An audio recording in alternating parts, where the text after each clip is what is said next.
Cyberforce has to be one of the biggest ripoffs of the X-Men that I've ever seen. They also are likely inspired by X-Force though, based on their team dynamic and their team name, so a little bit of like an X-Men X-Force. I would say both of those things kind of come together here. Cyberforce was a group of mutants who also ended up captured by cyber data.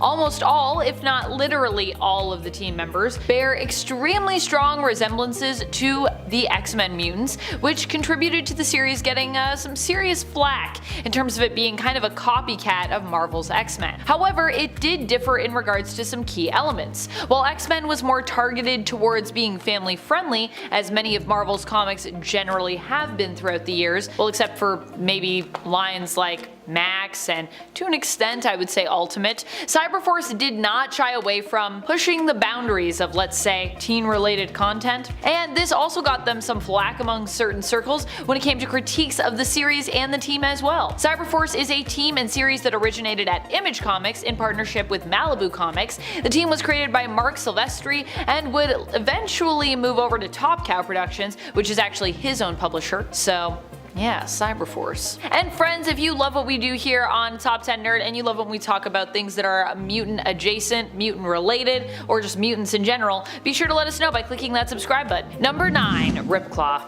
I wonder who that could be a ripoff of. If you guessed another very famous Marvel superhero mutant with claws that is known by the code name of Wolverine, you'd be right, bub. Ripclaw was one of the few members of the team to actually withstand the test of time, being one of the most famous and long-lasting even after Cyberforce began to fade. Despite his team losing prominence, Ripclaw would end up continuing to guest star, showing up in other series like Silvestri's The Darkness. He's also had his own short solo series as well for a bit. Ripclaw differs from Wolverine slightly in the fact that he has ties to the native peoples of America, with it being believed he may belong originally to the Apache tribe, although he also seems to have ties to the Navajo, the Lakota Sioux, and the Cheyenne as well. Like Wolverine, he also has experience and a background in the martial arts as well. Ripclaw possesses cybernetic claw enhancements that are similar to Marvel's Deathstrike. They're actually claws that are part of his fingernails, allowing his fingernails to extend and become razor sharp. In addition to that, he also has superhuman senses, strength, and a healing factor. Number 8. Wildcats. Wildcats is a team created by Jim Lee and Brandon Choi for Image Comics, during a period when many creators were actually working with Image because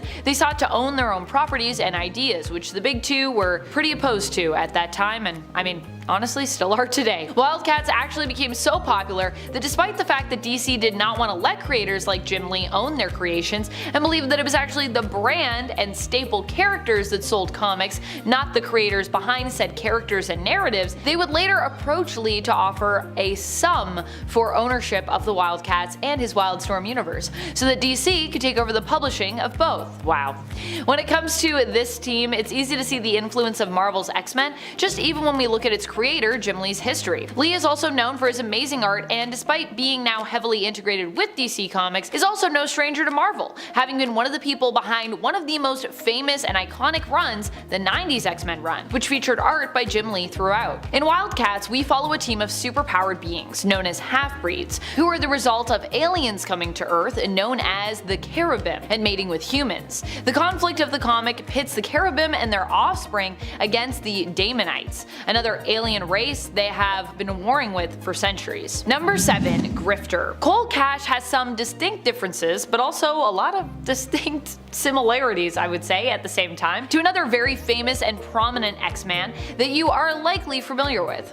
Gambit. Grifter is Cole Cash, a literal grifter in terms of his backstory and origin from a young age. Not only does he have a history as a con man, but while having a shady past, he also appears to genuinely want to save and help people he deems innocent. Sort of like a thief with a heart of gold. Sound like, anyone you already know? Grifter has had psionic powers in the past, but is also known for his skills as a marksman, generally wielding 2 guns or using throwing weapons in combat. So yeah, he might not have the exact power set of Gambit, he doesn't like throw cards and they explode, but the whole, throwing things element of his abilities definitely seems to fit the bill otherwise. And I mean, I feel like even his look is very Gambit-esque. Number 6. Umbrella Academy. The Umbrella Academy was definitely influenced and inspired by other similar teams that came before, like the X-Men. There's no doubt there. But there are also elements of Hellboy in there as well, which is pretty cool, especially with how oddball the comic series, its characters,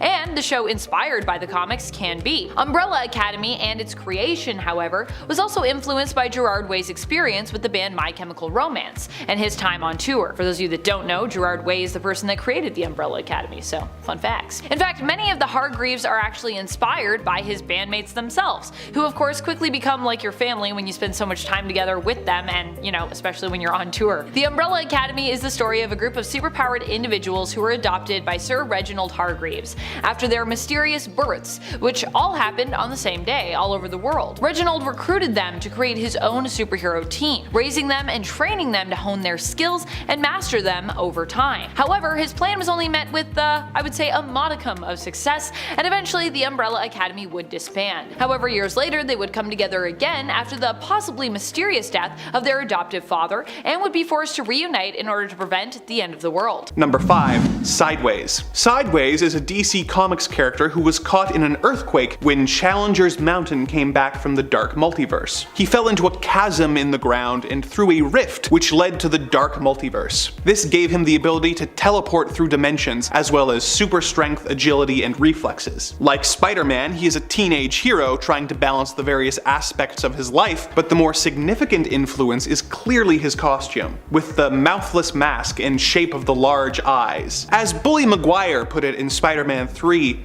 it looks very, similar. Number 4.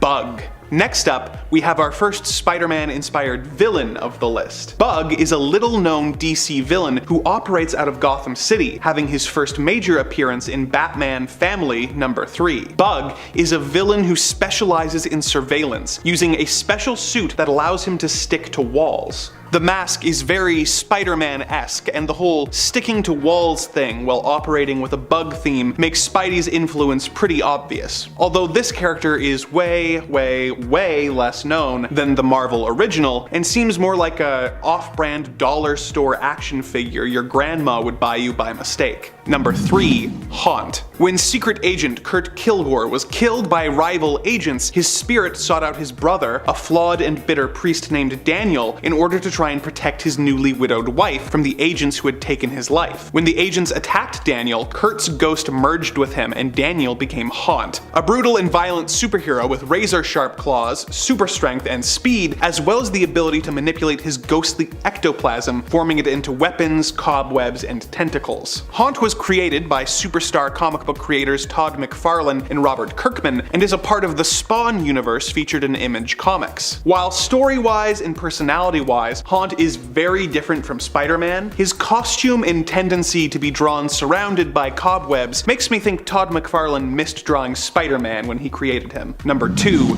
Dragonfly. Transitioning away from characters who are influenced by or simply copies of Spidey, let's talk about one that's straight up parody. During that weird period in the 2000s when we were constantly getting spoof films like Scary Movie, Epic Movie, and Meet the Spartans, one of the better entries in the series was Superhero Movie. It made fun of superhero movies from the early 2000s like the X-Men trilogy, Fantastic Four, and Batman Begins, but its main source of inspiration was clearly the Sam Raimi Spider-Man movies, with its lead character, Rick, being bitten by a genetically enhanced super dragonfly and becoming a bug-themed superhero. The movie is borrowing heavily from the visual style of the Raimi films and lifts several moments almost directly from the first Spider-Man movie with a comedic twist, such as Rick getting a job taking photos of the dragonfly, having his identity discovered at a Thanksgiving dinner by the villain, and tragically losing his uncle, who is played by Leslie Nielsen of Naked Gun and Airplane fame. Like most of the parody films of the era, it wasn't well received when it came out, and a lot of the jokes haven't aged well, but the film is definitely at its best when it's riffing on the classic elements of the Spider-Man story rather than making pop culture references that have aged like a fine milk. Number 1. Black Spider.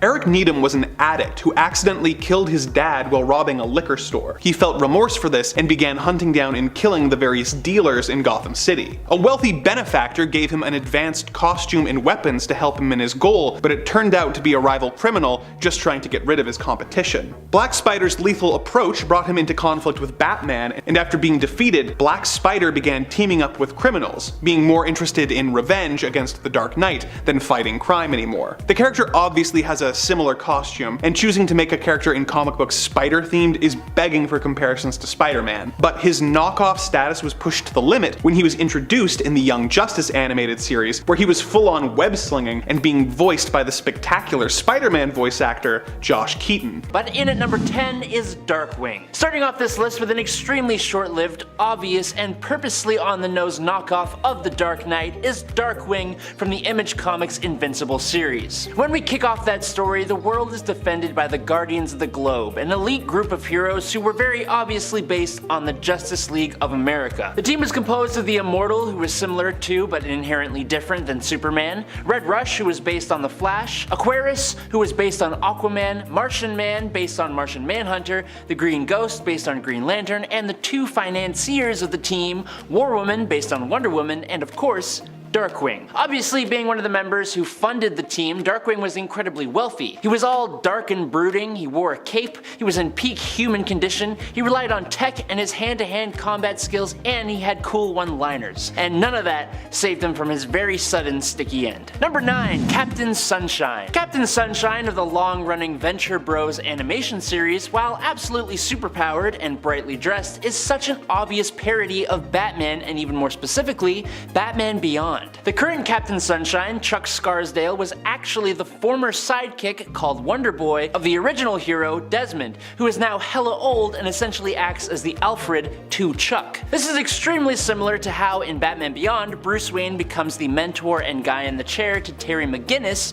who is the new Batman. But Venture Bros goes beyond all the other Batman knockoffs on this list by getting the actual voice of Batman, the late Kevin Conroy, to be the voice of Captain Sunshine. Actually, side note, if we're talking about Batman ripoffs voiced by Batmen, Adam West also did the voice of Catman on The Fairly Odd Parents, so that's a little fun fact for you. And moving on to number 8, Rorschach. Now look, there is indeed another Watchman that embodies Batman in some much less subtle ways. In fact, almost all the characters from Watchmen are a parody of another hero or villain from comic books in some way or form. The whole Watchmen story was made to deconstruct and satirize the idea of superheroes and to make a political commentary. Now while Rorschach himself was very obviously modeled after the Question, he is a much more gritty and brutal character who lives by such an extreme sense of justice that it makes me and a lot of other people believe that Rorschach's character is likely what would happen to Batman if he was real, or if he just went a little bit off the deep end. He is a hero that you root for, but you almost feel as though you shouldn't because of his anarchist ways, and while that is not exactly Batman, the grizzled ordinary man with a dark past who is a masked detective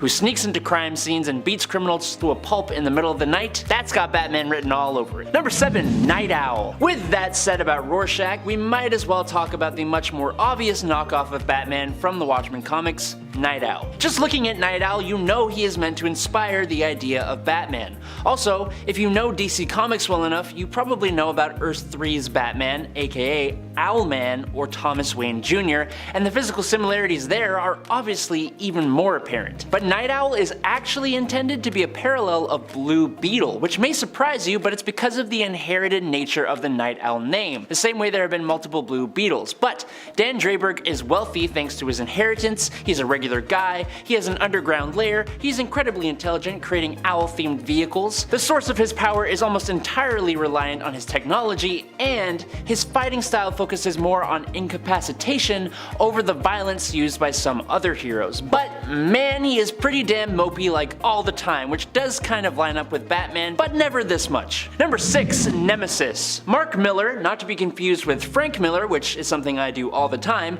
created Nemesis with the whole idea of what would happen if you took Batman but did everything completely different. Essentially, it asks what happens if Bruce Wayne used his wealth and resources to become a villain instead of a hero. The smartest man in the world as the only supervillain in the world, with vendetta against police in all countries and a revenge for a lost childhood. Now, we gotta say it doesn't quite hit the mark you might think. It's not exactly the greatest comic book. It kinda relies on shock factor and overabundance of the overtop violence just for the sake of it, and of course the opposition to the character of Batman, but that makes Nemesis perfect for this list. He wears all white, has a super crazy cool cave, and relies on his tools, subtlety, and his massive intellect. I almost wish it was better, but unfortunately centering the comic around an evil, cocky Batman who isn't really that likable, it didn't work out too well. Number 5. Rorschach. Rorschach is one of the most iconic characters appearing in Alan Moore's masterpiece Watchmen. He is a hard-boiled detective who wears a mask that completely obscures his face. He is very similar to The Question, who is a hard-boiled detective who dresses very similar to Rorschach and who wears a mask that makes him appear to have no face. The two are very much cut from the same cloth, and that is intentional. Watchmen was originally supposed to feature characters from the Charlton Comics universe that DC had purchased in 1985, and was going to feature characters like The Question,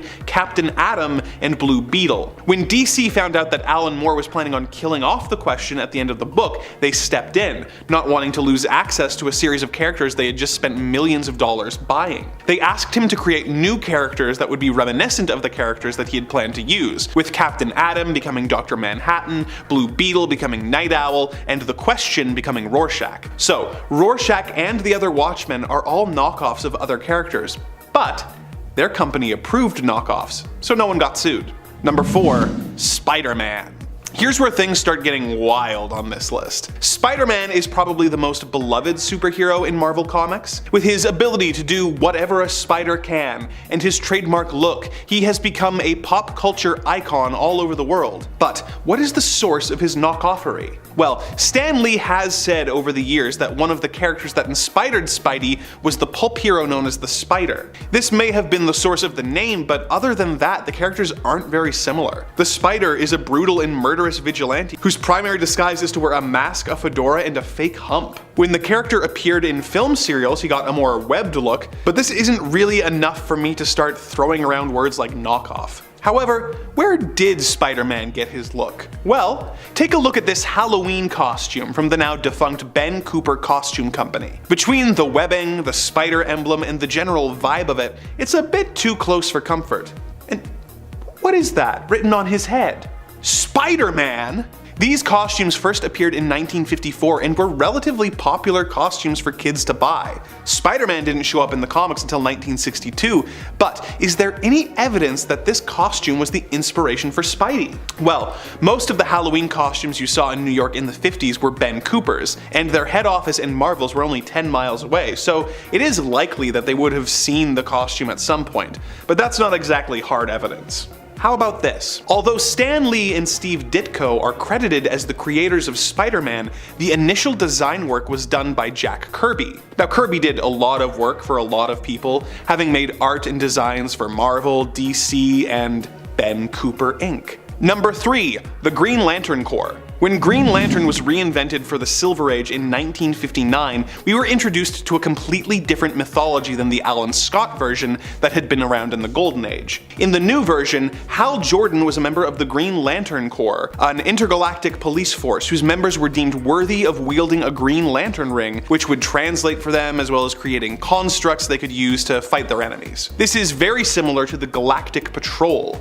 a group featured in the science fiction book series known as the Lensmen, which were published from 1948 to 1954. The Galactic Patrol are a group of space cops, or lensmen, whose members are deemed worthy of wielding a wrist-mounted device called the lens. The lens grants the wielder the ability to translate alien language and a variety of other mental abilities. DC editorial denied any connection between the two groups, but creators who have worked on the Green Lantern series since then have leaned into it, creating characters that are direct references to the characters from the Lensman books, such as the Green Lantern Corps members Aricia and Ador. Number 2. Superman. Doc Savage, the Man of Bronze, first appeared in Doc Savage Magazine #1 in 1933, 5 whole years before Superman. Doc Savage's story is that his father assembled a group of scientists who were all experts in their fields to train his son almost from birth to make him a perfect human specimen who is at peak human condition and is a master martial artist and scientist, physician, inventor, explorer, and detective. He was raised in the jungle where he received a really intense tan, earning him the nickname the Man of Bronze. After his father was killed, he decided to devote himself to fighting crime, traveling the world and battling criminals. He is extremely rich and has a base in the Arctic, which he calls the Fortress of Solitude. He's aided by a team of friends known as the Fabulous Five, who are all experts in their scientific fields, but of course not as expert as Doc Savage is. In his third appearance in 1933, Quest of the Spider, he is referred to as Superman by one of the Fabulous Five. As if that weren't enough, Doc Savage's first name is Clark. Number 1. Batman. Batman takes a lot of inspiration from Zorro with the whole masked hero in black who's really a wealthy playboy, but the character wears those inspirations on his sleeve, having been watching a Zorro movie before his parents were shot. So I'm going to focus more on the influence of the Shadow. The pulp hero known as the Shadow is a man who has traveled the world and learned how to cloud men's minds and become invisible, hiding in the shadows to attack criminals. He has taken over the life of a wealthy playboy named Lamont Cranston, whose identity he uses to fund his exploits and gather intel from his friend, the police commissioner. If this sounds kinda Batman-y to you, then you would be right, as the Shadow was a major influence on Batman's modus operandi. In fact, the Shadow story Partners of Peril was lifted almost word for word by Bob Kane when he wrote the first Batman story featured in Detective Comics #27. Both feature the hero investigating the murders of a group of businessmen who own a chemical syndicate together. Both feature the hero getting trapped under a glass dome that fills with gas that they then plug with a handkerchief. So Batman passed the point of inspiration and fell into the grounds of outright plagiarism right out the gate, which is frankly typical Bob Kane behavior. Number 10. Guardian and Captain America. Jim Harper was a rookie cop on the Metropolis police force. He was put on duty in a rough area, and not a day would go by where the civilians in the area wouldn't pelt him with rotten food. One day he was ambushed by hoodlums, and I guess something just broke in his brain. He went to a costume store, bought a costume, and became a vigilante in addition to being a cop. What makes him similar to Captain America is his trademark shield, which he uses to defend himself and attack his enemies. Other than that, he's not really that similar to Captain America, other than the fact that both characters were created by Jack Kirby and Joe Simon, but I figured it was worth mentioning and putting at the bottom of the list. Number 9. Atomic Skull and Ghost Rider. There have been a couple Atomic Skulls over the years in DC Comics, but the one we're going to talk about today is the Joseph Martin version, who first appeared in 1991 and gives off massive Ghost Rider vibes. Sure, they have very different origins, with Atomic Skull being a supervillain who was the victim of an accident at Star Labs which gave him his look as well as energy projection abilities, and Ghost Rider is a motorcycle stunt driver who is possessed by a demon and uses his hellfire powers to punish evildoers. But the look is too similar to ignore. The flaming skull look is so quintessentially Ghost Rider that seeing it on anyone else feels a bit copycat. As if that wasn't bad enough, in other appearances the Atomic Skull even wears a leather motorcycle jacket, making the two almost indistinguishable even if it is only on a visual level. Number 8. Black Racer and the Silver Surfer. Jack Kirby is responsible for the creation of so many comic characters, one of which is the Silver Surfer. He was an alien named Norrin Rad whose planet was about to be eaten by Galactus. He managed to convince Galactus to spare his planet if he would become the Herald of Galactus. He was granted cosmic powers and became the Silver Surfer, who traveled the galaxy looking for planets that his master could eat while riding around on his surfboard. A creation that Kirby created a few years later for DC Comics bears a few similarities. Vietnam vet Willie Walker was paralyzed in combat and was contacted by the Source, who is an aspect of the Presence, one of the energies that apparently created the universe in DC Comics. The Source made Willie the physical manifestation of death, the Black Racer, who flies around on a pair of cosmically charged skis collecting souls. Number 7. Red Hood and the Winter Soldier. Considering how much crap people give Batman for bringing a child along while he fights crime, people tend to forget that Captain America literally made a child fight in World War II as his sidekick. After Captain America was unfrozen from the ice in Avengers number 4, we learned that his sidekick had perished in the war after being blown up on a mission, and that Cap was now alone. This was maintained for over 40 years until the Out of Time arc in 2005,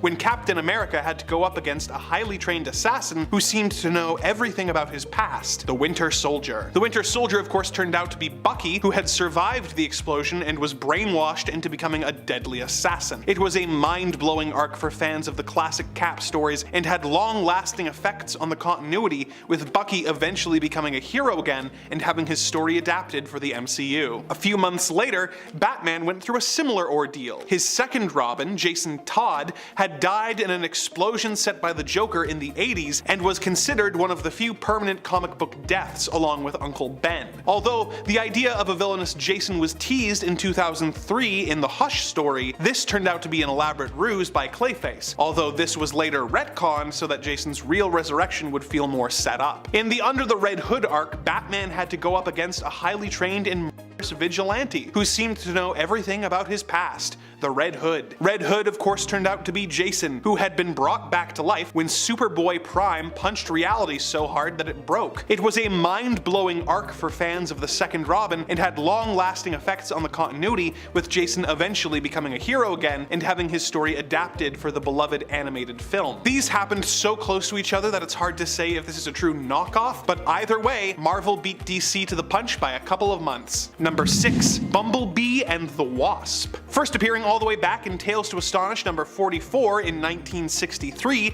Janet Van Dyne is the partner of Ant-Man, who was exposed to his Pym particles, which caused her biology to be altered so that she could shrink. She also has synthetic wings that allow her to fly. She used these tools and abilities to become one of the founding Avengers. She is very similar to the DC hero Bumblebee, who debuted years later in 1976 Teen Titans number 45. Bumblebee was a scientist who was dating one of the Titans, Harold, and developed her persona so she could stage an attack on the team that her boyfriend could defuse, making him look good in front of the team. When the Titans eventually discovered the truth, they were so impressed with her abilities that she was offered a spot on the team. Like the Wasp, her supersuit allows her to fly and also allows her to shrink in size. However, the shrinking has led to her developing a heart condition, which she manages with medication created by Dr. Niles Calder. She is a consistent member of both the Teen Titans and Doom Patrol, but hasn't had the mainstream popularity of the Marvel character who inspired her. Number 5.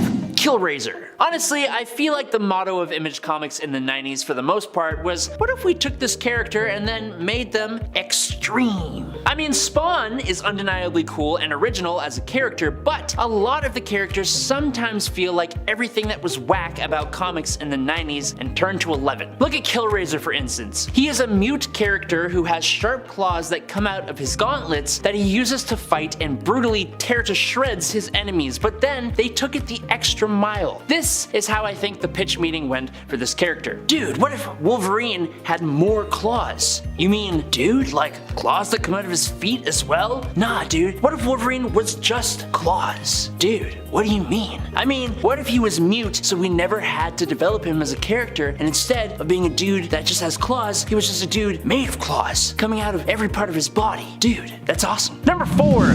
Panther. In one of the more brazen acts of copying the editor of New Titans in the 90s, Jonathan Tierson wanted to make the Titans more like the X-Men. Rather than taking, say, the element of using a superhero story as a metaphor for prejudice or introducing the more convoluted relationships between characters of the universe to tell long, overarching stories, they decided to take this not literally and make some characters that were more like popular characters from the Marvel team, one of which was Rosabelle Mendez, otherwise known as Panther or X-23. X-24 was a woman with cat-like abilities and claws who had a mysterious past she knew next to nothing about. She was subjected to experiments that granted her abilities, and she had to control her animal-like rage lest she lose control and scratch up everyone around her. Beyond that, the blue and yellow bodysuit with a yellow animal-like mask makes Panther a pretty clear Wolverine ripoff. Of course, with the designation X-24, you might be forgiven for assuming she was a ripoff of Marvel's Laura Kinney, otherwise known as X-23. But Panther does actually predate her by over a decade, with Panther first appearing in the early 1991 and X-23 first appearing in late 2003. Number 3. Wolveroach. Cerebus was a comic book series that starred an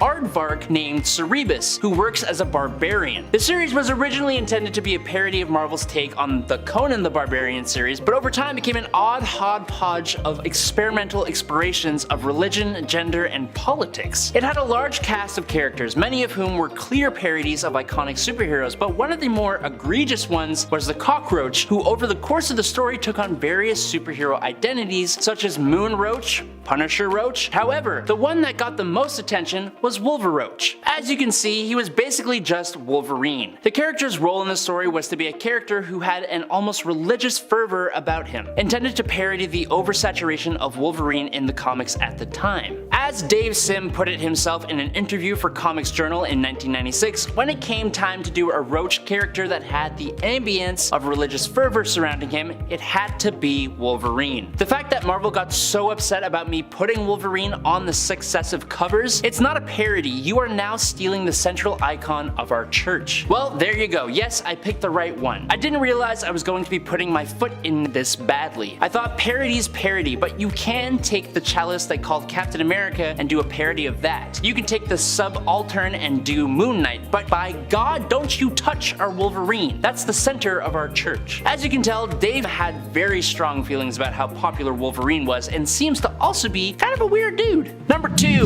Ripclaw. Cyberforce was originally intended to be a spin-off series of X-Men and X-Force, before eventually ending up at Image Comics rather than Marvel. It makes sense that a few of the characters would bear some similarities to members of the various mutant teams. The character that clearly riffs on Wolverine is Ripclaw. Actually, a good rule of thumb, if a character has the word claw in his name, there's a 70% chance that they are a Wolverine knockoff, as you can tell from all the other parts on this list. Ripclaw got his abilities after the spirits of his ancestors left him the mystical power to take on animal-like abilities, which is nice for him. I mean, all I got from my ancestors was the ability to burn in the sun and a history of heart disease.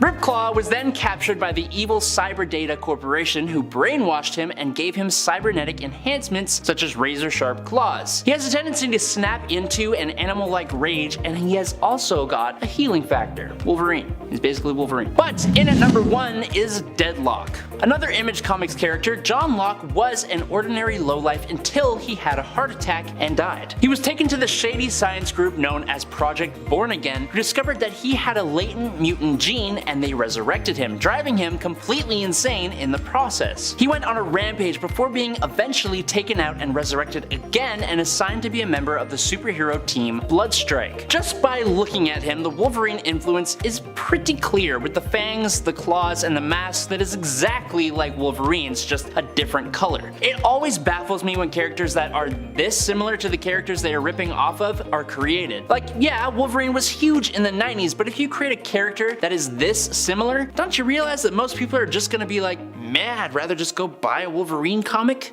Number 10. Miles Morales. In Marvel's infamous Ultimate Universe, when the original Spider-Man, Peter Parker, was killed by his universe's Sinister Six, the entire city of New York mourned the young hero, with practically half the city showing up to his funeral. Even though they had called him a menace for most of his short career, he was finally embraced as a hero and treated with the respect he deserved by both the city and the heroes who had looked down on him due to his age. So, when a new Spider-Man showed up in Ultimate Fallout number 4, both the villains and the heroes he came across were kinda weirded out and took the time to tell him that dressing as the recently dead hero was in terrible taste. Miles Morales of course became a fan favorite character and was eventually transferred to the main 616 Marvel universe, but it's interesting that until he was able to prove himself in story, many of the other characters thought of him as a disrespectful knockoff. Of course, now he is considered by by characters and fans alike more as an official franchisee, having the approval of the original Spider-Man. Number 9. Scorpion. When J. Jonah Jameson hired a private investigator named Mac Gargan to follow Peter Parker to find out how he got such incredible photos of Spider-Man, Peter was able to easily avoid him thanks to his spider sense. Frustrated at how Spider-Man was beginning to be embraced by the public, JJ decided to create a bug-themed superperson of his own. He hired a scientist who specialized in mutating animals and paid Gargan $10,000 to undergo experiments that would give him scorpion powers. He also had a scorpion-themed costume made up, complete with a dangerous tail for Mac to wear, and then he sent him after Spider-Man. The experiment unfortunately drove Mac insane, and he became a supervillain, but the fact that he was created to essentially be a Jameson-approved version of the webbed wall crawler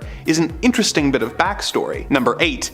Deadpool. Deadpool is actually more of a Deathstroke ripoff than he is a Spider-Man one. Deathstroke is a super deadly assassin named Slade Wilson who uses a combination of firearms and swords to defeat his enemies, and Deadpool is a super deadly assassin named Wade Wilson who uses a combination of firearms and swords to defeat his enemies. Sure, Deadpool is quippy in a way that's not dissimilar to the webbed wall crawler, but the aspect we're focusing on is his look. Deadpool wears a distinctive red bodysuit with white eyes, and honestly doesn't look that much like Spider-Man. However, it is enough of a passing resemblance that it has become a running gag in the comics for characters to mistake Deadpool for Spidey. This is usually done to be a blow to Deadpool's confidence and sense of identity, and even more often as a joke where Deadpool does something absolutely horrible, inadvertently getting the crime pinned on Spider-Man, further damaging his notoriously constantly tarnished reputation. Okay, that's the last of the characters who ever cross paths with Spider-Man. Let's move on to the characters that borrow from the character a bit more liberally, with most of them copying either his look, his powers, his bug theme, or the revolutionary teenage Superman aspect that Spider-Man started. Number 7. Sailor Moon. Before Spider-Man, the common thought process among writers was that teenagers could not be superheroes, only sidekicks. That's part of what made Spider-Man so revolutionary, as in the early comics we got to see him balancing his high school life with the responsibilities of being a hero. It was such an iconic element that even though Spider-Man was actually only in high school for the first 28 issues of his series, he is still mostly thought of as a teenage superhero. This element was used for lots of heroes across different media, but let's go with Sailor Moon, so we can dip our toes in the manga world for a bit. Usagi Tsukino was a regular high school girl before she met a talking black cat named Luna, who told her that she was really one of the Sailor Senshi of love and justice, Sailor Moon. She spends a lot of her run having to balance the typical issues of teenagehood, like school and romance, with saving the world from evil beings. Not one of the most obvious imitators of old Webhead, but it's a fun example of him having an influence beyond just a Western audience. Number 6. Batman Beyond. When the Batman animated series came to an end, its creators followed it up with another banger called The New Batman Adventures, which continued the adventures of the great Kevin Conroy's Batman while introducing the other members of the Bat family. It was extremely well received, but the network made the surprising choice to cancel it after one season. Their reasoning was that shows featuring teenagers, such as Buffy the Vampire Slayer, were doing really well, and they wanted a new Batman show featuring a teenage Batman to try and capture some of that audience. Not wanting to mess with their established continuity, the producers pitched the idea of the series taking place in the future, with Bruce Wayne passing down the mantle. They got the green light from the network, but none of the writers really wanted to do the show until they realized that it would allow them to, quote, do all that Spider-Man stuff, with the tortured hero trying to balance their life as a superhero with their personal and school life. This idea got them excited, and the resulting show, featuring Terry McGinnis becoming the new Dark Knight, was a worthy and iconic addition to the Batman mythos, receiving 3 full seasons as well as a feature film before eventually being incorporated into the comic books. Due to the talents of all those involved, Batman Beyond is able to stand on his own 2 feet as a hero, but it's interesting that it was the influence not of the original Batman, but of Spider-Man that got the writers started. Number 5. Allison Hargreeves. Allison Hargreeves is maybe one of the most original feeling ripoffs that I've listed here in terms of, individual characters we're talking talking about, but still, she does seem to take a lot of inspiration from one very prominent X-Men character, Jean Grey. As a child, I would say Allison especially resembles Jean in the comics, with her hair appearing red as opposed to her standard purple that we're used to seeing her have when she's an adult. And with purple hair, you could use that to link her to another famous telepathic or psionic character, Psylocke, aka Betsy Braddock, and also aka Quanon, depending on what we're talking about, and even if they're combined, that's a whole thing. Sometimes separate, sometimes tragically combined, I would say. Allison Hargreeves is known by the codename of Rumor. This is because she can use her powers to influence the will of others by using the phrase, "I heard a rumor." While Jean and Psylocke don't typically use their powers in this way, Jean is definitely capable of controlling people and influencing them in their minds using her own abilities, and I would also say so is Psylocke to perhaps a lesser extent, but still is a thing that she could do. Although her psionic abilities tend to be more used in direct combat, where she can deal mental damage using psi weapons, because that's what Psylocke likes to do. Number 4. Next Men. The Next Men definitely were inspired by the X-Men. There's no doubt about that in my mind at all. They were a creation of John Byrne's for Dark Horse Comics, and of course John Byrne is also a writer who has a history of, being tied to the X-Men as well. These superpowered beings were more anti-heroes than straight-up heroes who attempt to rescue a world that they really don't know a lot about, having been raised in a virtual reality world inside a lab. In other words, they kind of, to me, share some similarities to our friend Phantom X. The Next Men also have some other interesting elements when it comes to how they were presented in contrast to the X-Men. Byrne tried to ground them and their abilities a little bit more in reality by making pretty much every superpower that they have come with some kind of quirk or some kind of setback in some way, trying to acknowledge some of the real world consequences one might actually have to deal with physically or mentally as a result of having superpowers. Because usually when you have superpowers, it's like you have super strength and it's not a problem for your body, but then there are other characters that have super strength in other worlds where it's like, okay, they're super strong, but they're not super durable, which seems like how powers would probably go, and then you just mess yourself up by using your super strength. Number 3. Nathan. Nathan of the Next Men is definitely a ripoff of Cyclops, but something that I think is actually really interesting is he isn't a direct one-for-one copy. His powers are actually, in a way, kind of like the opposite of Scott's, or at least an alternative, if not, the direct opposite to Scott's powers. They're not really the direct opposite, but they work in a very different way, but something that kind of feels like the opposite. Let me explain. While Nathan can also be spotted wearing shades with even a similar hairstyle, I'd say to Scott's, his powers allow him to see everything extremely well. Instead of expelling optic blasts from his eyes are more like great receptors for light, meaning that he can see things most people can't. Nathan, like Scott though, is also known for being the team leader of the Next Men, so yeah, they definitely are meant to be kind of like parallels of each other, but I do like that Byrne decided to give us a very different kind of eye related mutation here. Also, this power set kind of makes me think of Eye-Boy, who I don't think was created yet when X-Men first appeared. I'm pretty sure they appeared in the 90s or the 80s. Eye-Boy didn't come out until the 2000s, so it is possible that Nathan, who was definitely inspired by Psyche, may have also influenced the creation of other X-Men like Eye-Boy, who appeared over at Marvel after Nathan's first appearance in X-Men over at Dark Horse, which is pretty neat actually. Number 2. G-Men. Before we even get X-Men in the Marvel Cinematic Universe, we're probably likely going to get X-Men copycats in the streaming series universe based off of Garth Ennis's The Boys. The G-Men are a villainous team inspired by the X-Men, who are another group of kind of Vought-endorsed heroes. At least I think they're Vought-endorsed. I haven't read all of The Boys, so I apologize if I'm incorrect about that one. And unsurprisingly, it's also believed that they'll be linked to Payback when they arrive in the live-action series of its own universe. Payback, for those who may not be aware, are basically The Boys' version of Marvel's Avengers in the comics, with their leader being a parody-inspired version of Captain America there, known as Soldier Boy, although they kind of went a different way with it a little bit in the live-action series. G-Men are led by John Godolkin, whose team were all kidnapped when they were younger and raised and trained by him in his own school. The name G-Men likely comes from his last name, Godolkin, but can also be a slang term used with negative connotation to indicate those working for the government. G-Men, government men.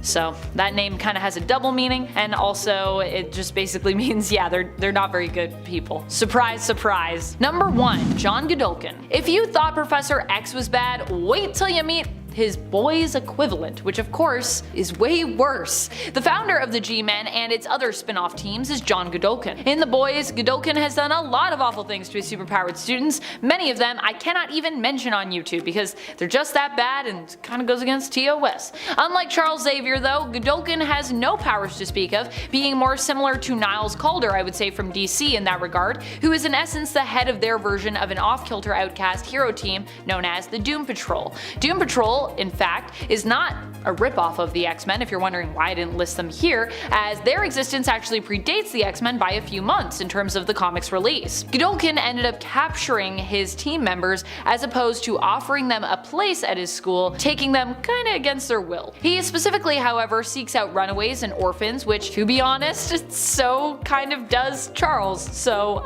although some of Xavier's students do admittedly come from happy, healthy families that simply basically chose to admit their children to his school to be trained in the use of their powers. So I would say, that could be a difference. Number 10. The Blackhawks. I figured we'd start out talking about the most obscure hero group on this team. The Blackhawks first appeared in their own series published by Quality Comics in 1941. They were originally a team of ace pilots led by the mysterious Blackhawk, who fought in World War II, fighting against the Axis forces as well as more fantastical foes like King Condor and going up against strange war machines like amphibious shark planes. The tales of Blackhawk were very popular, outselling everyone but Superman at the peak of their popularity, and they were purchased by DC Comics in 1957.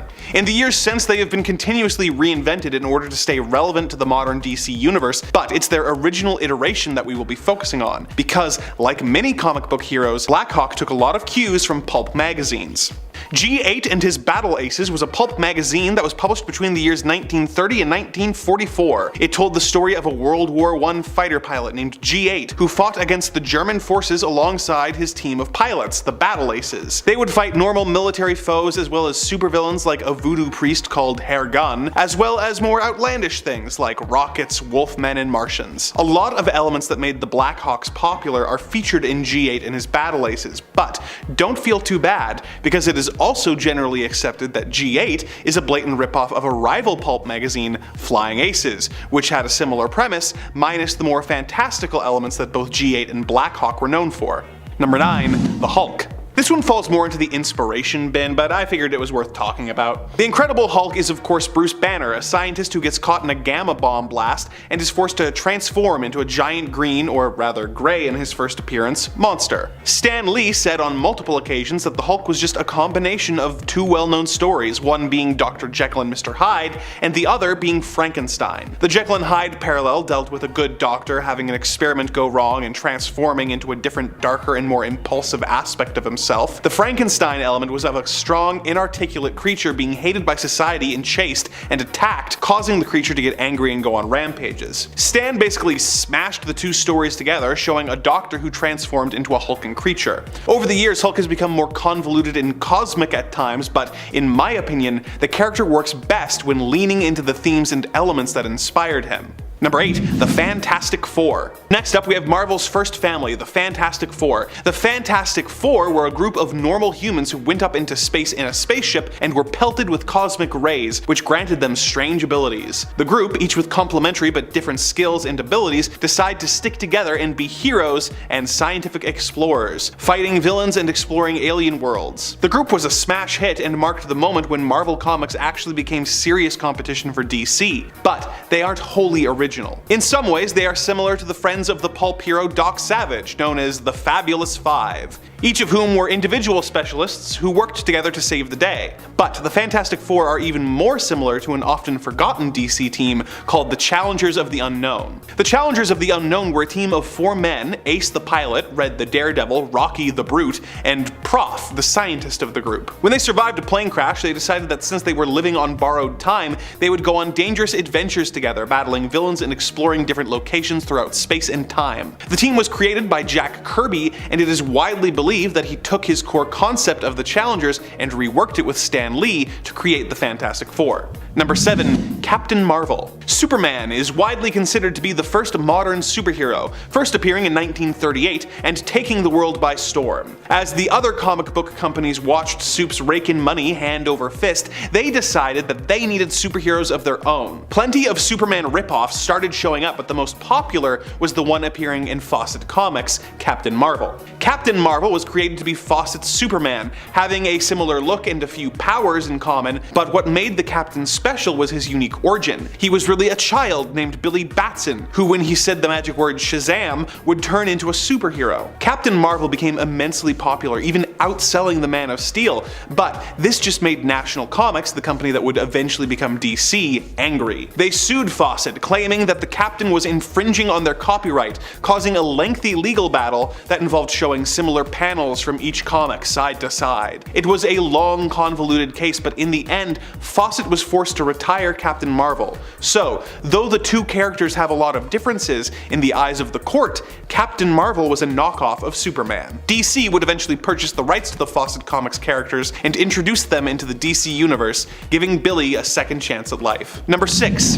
Zatanna and her father. One of the most underrated and slept on DC heroes is Zatanna. She is a magician who actually has magical abilities and uses them to fight both crime and supernatural threats while maintaining a career as a stage magician as her day job. People who are only passingly familiar with the character are perhaps unaware that she is actually a legacy character. Zatanna first appeared in 1964, but she is very closely following in her father's footsteps. First appearing in the same issue of Action Comics that introduced the world to Superman in 1938, Giovanni Zatara was very similar to his daughter, being a stage magician with magical powers that allowed him to fight crime on the side. But despite appearing at the same time as what many consider the first superhero, Zatara is a knockoff as well. The real first comic book superhero is a character called Mandrake the Magician. First appearing in 1934, Mandrake the Magician was, as his name would suggest, a stage magician. He has real magical powers which he uses to fight crime and protect the world from supernatural threats. He's not as well known to the general public at this point, but his influence on Zatara and Zatanna is undeniable. Number 5. Nighthawk. In 1996, Marvel created a whole team of villains who were direct knockoffs of DC Comics' Justice League with the Squadron Sinister. This team was created by the Grand Master after coming into contact with a team called the Squadron Supreme, who came from a different universe. The Squadron Supreme had direct Marvel versions of heroes like Superman with Hyperion, Wonder Woman with Power Princess, and among others, Batman with Nighthawk, aka Kyle Richmond. Kyle Richmond is a multi-billionaire whose riches were built through his father's criminal enterprises, leading him to choose to use the money for good instead of evil. He's got a cape, he has pointy ears, he's animal themed, and no matter which version we are talking about, the character is incredibly brooding and runs around at night. There are at least 5 well-known versions of Kyle Richmond in the Marvel Universe. The Squadron Sinister one, who eventually joins the Defenders, the Earth 712 Squadron Supreme version, the Earth 31916 Kyle Richmond, who was a black man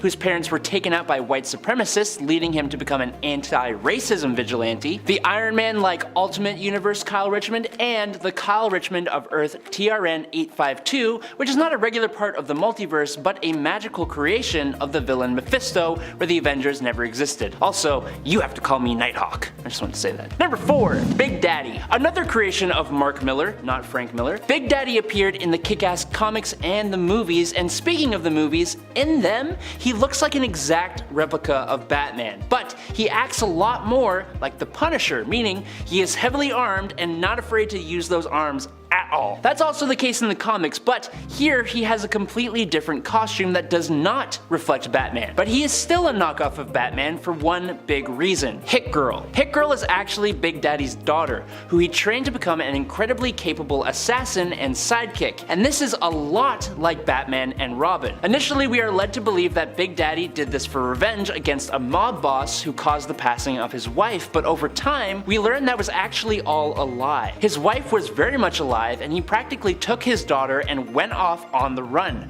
training her and going on missions with her, all to give her an exciting life, funding the whole thing by selling comic books and looting criminals. It's a really interesting idea of taking someone and manipulating and turning them into a crime-fighting sidekick, which is arguably something Batman does all the time. Number 3. Moon Knight. Originally, Marvel's Moon Knight did start as a Batman takeoff in the panels of Werewolf by Night, but good golly, he has become so much more, and I think I can speak for almost everyone when I say, thank the Lord he has. But since this is a Batman knockoff list, let's talk about what these two characters share. They both run around in the night as Knights of the Night, and that was fun to say. Both of these characters are very wealthy, and they use that wealth to fund their crime-fighting ways. They both wear capes, utilize themed tools, and they're both, on the surface, messed up psychologically, and that's kind of where the similarities stop. Talking about psychology, Moon Knight is way more distorted than the Caped Crusader. Almost all of his stories revolve around him struggling with his sanity and multiple personalities,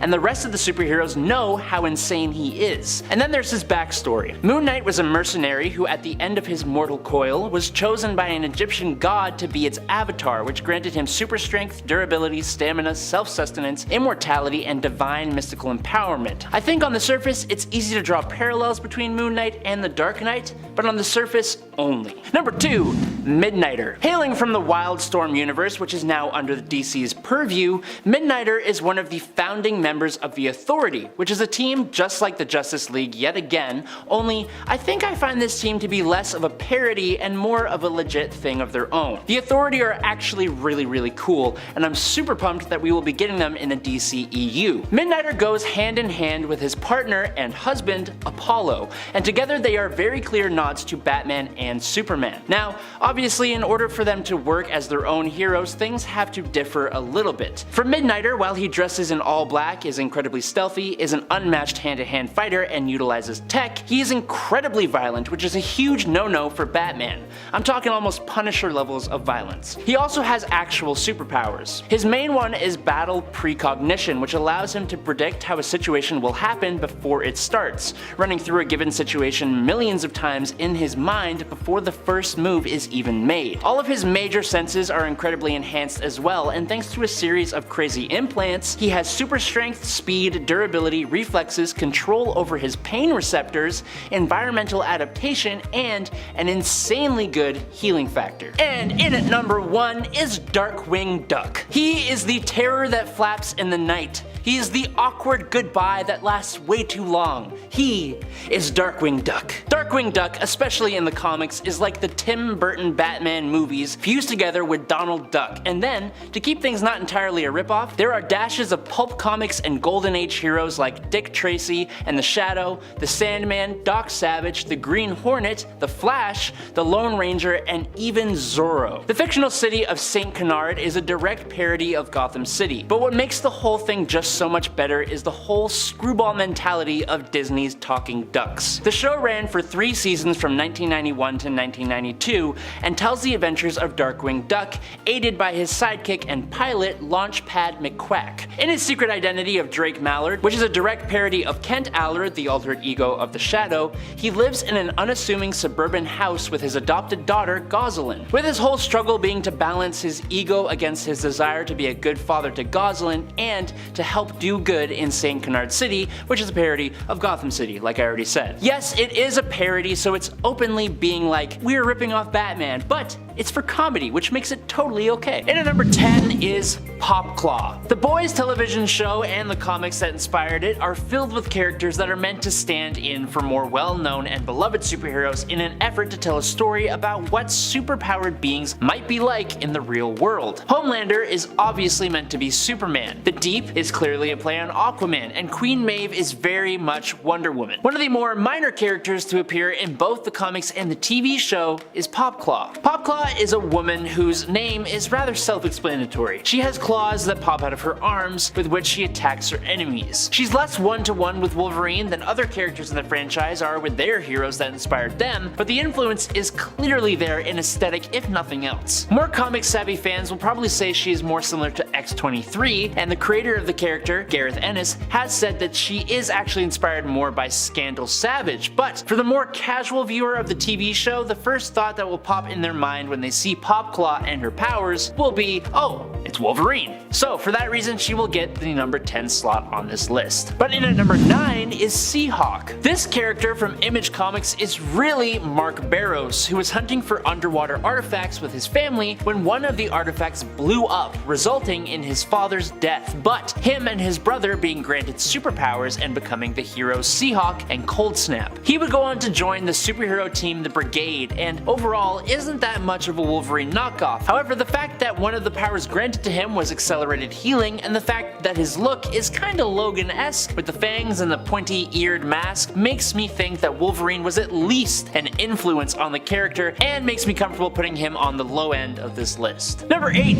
Warblade. Warblade is an often forgot character that was created by Jim Lee and Brandon Choi for the DC Comics Wildstorm universe. Similar to what happened with Wolverine, Warblade was kidnapped and brainwashed so that he would be a member of an elite strike team known as the SHOC before breaking free of their control and joining a super team known as the Wildcats. Unlike Wolverine, he is not human and instead a Karen, an alien race who can shapeshift into a mercury-like substance. He can use this metal morphing ability to create claws, which he of course uses to attack his enemies. He is also a world-class martial artist with ties to Japan, but though he is clearly inspired by Wolverine, he is different enough to rank pretty low on this list as well. Number 7. Lobo. Lobo is a really interesting character as he was originally created as a joke. He was meant to be a parody of the gritty anti-heroes who were becoming so popular in the 90s by being a ridiculously buff space bounty hunter who would say goofy tough stuff and was just meant to be a big old goofy joke. One of the characters who was a main source of inspiration, according to one of its creators, Roger Slipher, was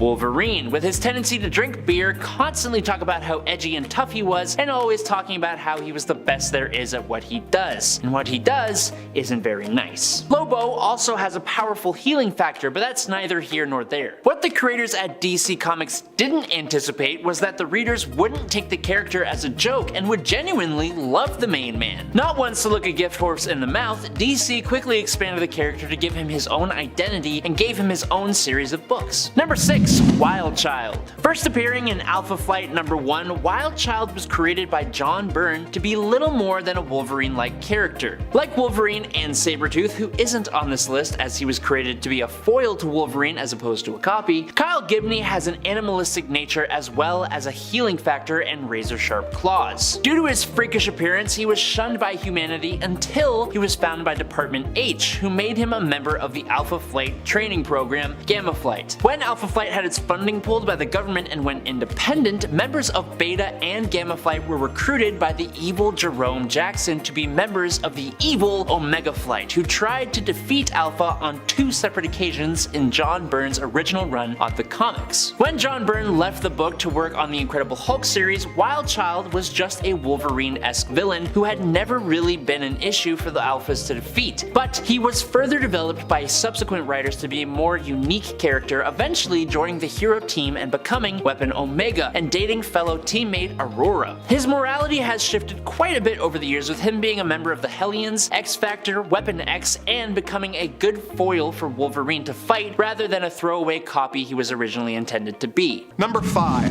Aquaman and Namor the Submariner. Namor the Submariner is another character who appeared in a comic published by Timely Comics, the company that would eventually become Marvel, in a comic called Motion Picture Funnies Weekly. He is the son of a normal human and Atlantean royalty, making him the heir to the Atlantean throne. He is amphibious, being able to survive on both land and water, and has super strength and speed, being able to swim at speeds up to 345 miles per hour. He is also able to use telepathy to communicate with and control marine life. A few years later, in 1956's Adventure Comics number 229, we were introduced to Arthur Curry, also known as Aquaman. His father was a regular human and his mother was a member of Atlantean royalty named Atlanta, making him the heir to the throne of Atlantis. Like Namor, he is amphibious and has super strength and durability, as well as his most well-known ability, the ability to telepathically communicate with and control marine life. Unlike Namor, he doesn't have little ankle wings that allow him to fly around. Aquaman is more well known by the general public due to years of appearing in cartoons where he was a less than dignified hero,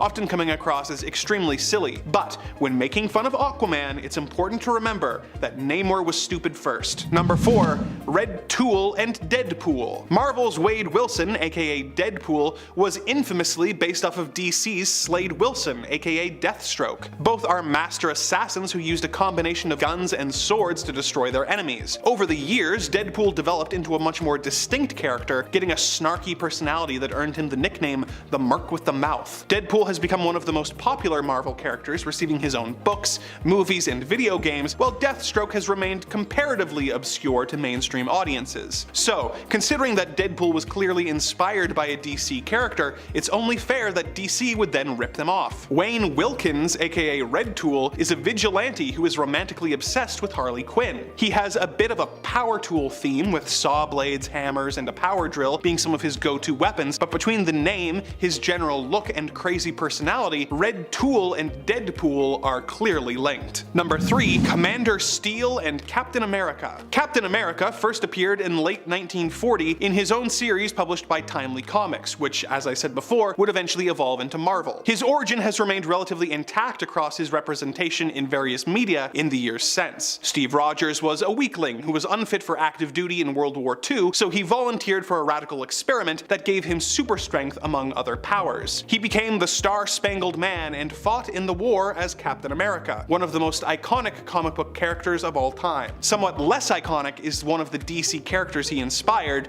Commander Steel. First appearing in early 1978, Henry Haywood was not unfit for duty and was an enlisted soldier in the Second World War, but he was injured in a sabotage attack. He underwent an experiment that implanted mechanized steel devices into his body, granting him super strength. He started wearing a red, white, and blue Americana-themed outfit and began fighting in the Second World War. It's a pretty egregious imitation, but it's hard to be too upset about this act of copying, because honestly, aside from lists like this talking about copycat characters, when does anyone ever bring up Commander Steel? Number 2. Red Lion and Black Panther. Black Panther made his first appearance in 1966's Fantastic Four, number 52. He's really T'Challa, the ruler of the African nation of Wakanda, who uses his vibranium panther suit to defend his people and the entire world. He is a massively popular character, but he has inspired a few other characters, such as the Red Lion. Red Lion is really Matthew Bland, a ruthless dictator who has appointed himself president for life of the African nation of Berudunia, and dresses up in a red outfit that makes him look like his animal of choice. He is obviously inspired by Black Panther, but like an evil version of him. He's the Homelander to Black Panther's Superman, but beyond that, there's not much to the character. Number 1. Swamp Thing and Man-Thing. So, in 1971, Marvel introduced Man-Thing. He was a scientist named Ted Sallis trying to create his own version of the super soldier serum before being attacked by criminals who wanted to steal his work. To keep the formula secret, Ted injected himself with the serum before getting in a car accident that caused his car to crash into a magic swamp. The serum and the magic caused him to transform into a big green swamp monster who can control plant life. While one of Man-Thing's creators was working on the project for Marvel, his roommate, an artist working for DC, was creating a different character named Swamp Thing, who made his first appearance 1 month later. Like Man-Thing, Swamp Thing was a scientist named Alec Holland, who was working on a secret formula before getting attacked by criminals who wanted to steal it for themselves. He was doused in the formula and ended up in the nearby swamp, which absorbed his consciousness and turned him into a giant green swamp monster who can control plant life. The characters are so similar that Marvel originally planned to sue DC, but decided not to as it would set precedent, and they were worried that they would get sued by the creators of The Heap, the original comic book swamp monster who first appeared in 1942.